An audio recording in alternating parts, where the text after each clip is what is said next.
In Game 6, the Los Angeles Lakers took the floor with the defense of their title hanging in the balance. A battered Isaiah Thomas performed heroically for Detroit. But it wasn't enough. The Lakers escaped with a victory, forcing tonight's dramatic 7th game showdown.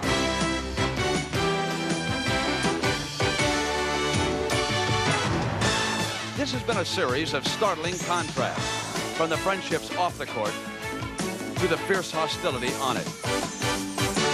We've witnessed the youthful exuberance of the challengers and the poise of the champions.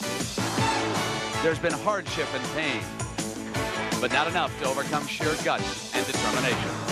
These teams have battled to a standstill, and tonight their destiny will be determined. It's just a question of who can endure this final hurdle.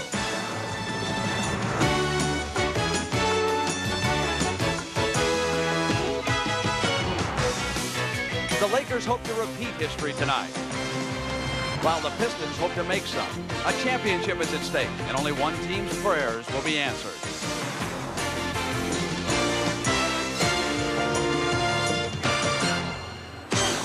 It is June 21st. We have reached the first full day of summer, and a tough 8-month war is about to come to an end inside the Los Angeles Forum.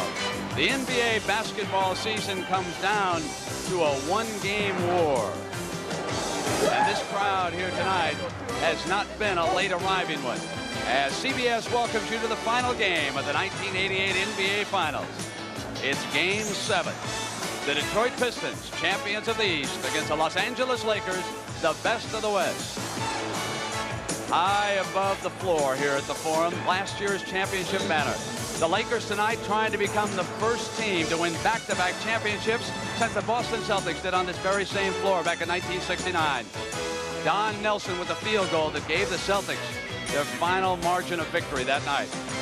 And for the legendary Bill Russell, it was to be his last basketball game. And now tonight, the greatest winner of all time has joined us to see if the Lakers can repeat.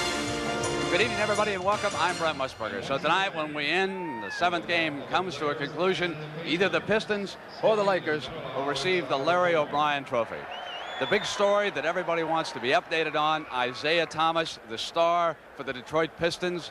On Sunday afternoon, he turned in one of the greatest quarters that anybody had ever seen. And here he is warming up and getting loose for tonight's 7th game. He scored 25 points in that third quarter, but that was just part of the story. He suffered a badly sprained ankle midway through the quarter.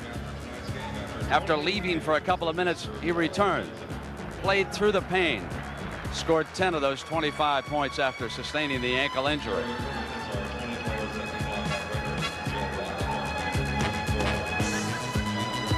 And when the game ended, Isaiah Thomas was on crutches, the ankle in a cast, limping toward the team bus. And then tonight, when the Pistons arrived, he was still on crutches, looking like a wounded refugee for the Revolutionary War. And I asked him his status for the game. I don't know the status, but I'm definitely going to try and take me up and put some kind of machine on me with some electrodes and stuff, and just go from there.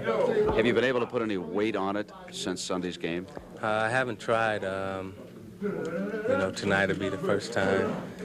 They had me hooked up to this machine that supposedly takes you to your threshold of pain, and after that, you're supposed to be able to deal with any type of pain that comes your way. So hopefully that's what these electrodes will do tonight. The season started back in November, and you got a feel for the athletes. What kind of emotions are they experiencing right now? Here's the thoughts of some of the players approaching Game 7.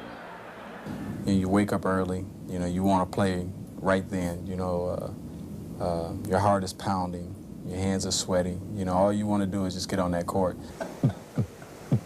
Can you hear that? That's what you feel.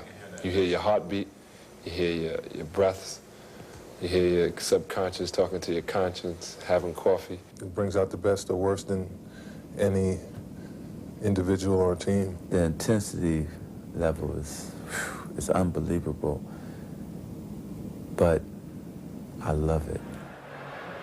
Truly a remarkable season. The Lakers have carried with them the added burden of their coach guaranteeing back-to-back championships last year after they eliminated the Boston Celtics and won the NBA title.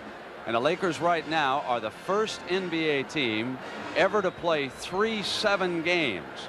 They defeated Utah earlier, and then the Dallas Mavericks, and now tonight they'll try to do it for the 3rd straight time and beat Detroit.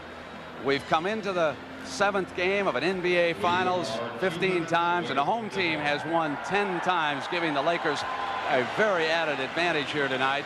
But the Los Angeles Lakers have never won Game 7 of an NBA Final. They are 0-5, so those streaks are all on the line tonight. The story about to unfold. The Detroit Pistons, the Los Angeles Lakers. The basketball season comes down to 1 game.